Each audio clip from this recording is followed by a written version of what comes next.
নীল আকাশে ডানা মেলে উড়ে যেতে চায় মন। কার কার এমন হয় বলেন তো? নীল আকাশে সাদা মেঘ যেভাবে ভেসে বেড়াচ্ছে, ঠিক আমাদেরও ইচ্ছে করে হঠাৎ করে এরকম ভেসে বেড়াতে, ঠিক কি না? হ্যালো এভরিওয়ান, আসসালামু আলাইকুম। কেমন আছেন আপনারা সবাই? নিশ্চয়ই সবাই অনেক ভালো এবং সুস্থ আছে। আজকের কড়া রোদের বাহারটা বেশি তেজ। রোদের তেজে একেবারে গাছের পাতা জড়ো সরু হয়ে আছে। এই দেখুন, গাছের পাতাটা চুপচাপ বসে রয়েছে, হালকা স্নিগ্ধ বাতাসে একটু নেড়ে যাচ্ছে।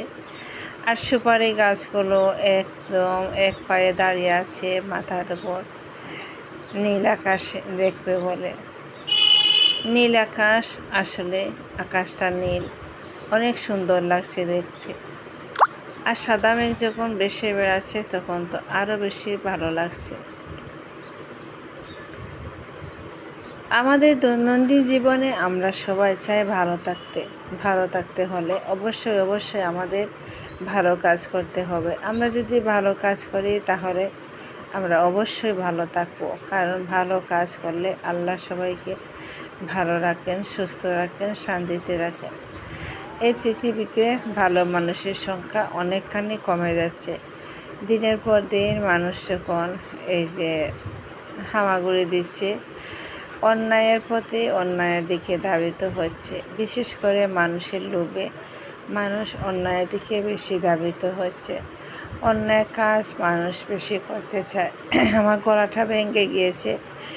এই যে অনেক বেশি গরম ছিল গতকাল,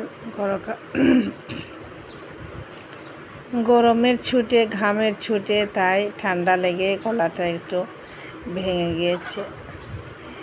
কিন্তু নীল আকাশ আমার সব কিছু একেবারে সহজ করে দিয়েছে, শরীরটা ভালো হয়ে গিয়েছে। কারো যদি মন খারাপ থাকে তাহলে আকাশের দিকে তাকান, দেখবেন শরীরটা অনেক বেশি ভালো লাগছে, মনটাও অনেক ভালো লাগছে।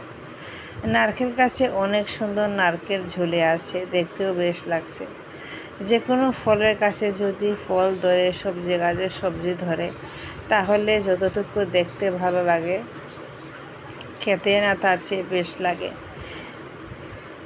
মনে হচ্ছে নীল আকাশ ছুঁয়ে আছে এই নারকেল গাছটি, দেখতে অনেক বেশি ভালো লাগছে। কি সুন্দর সাদা মেঘের উপর দাঁড়িয়ে আছে এই যে সুপারি গাছগুলো। আজ এ পর্যন্ত, শুভকামনা সবার জন্য। আল্লাহ হাফেজ।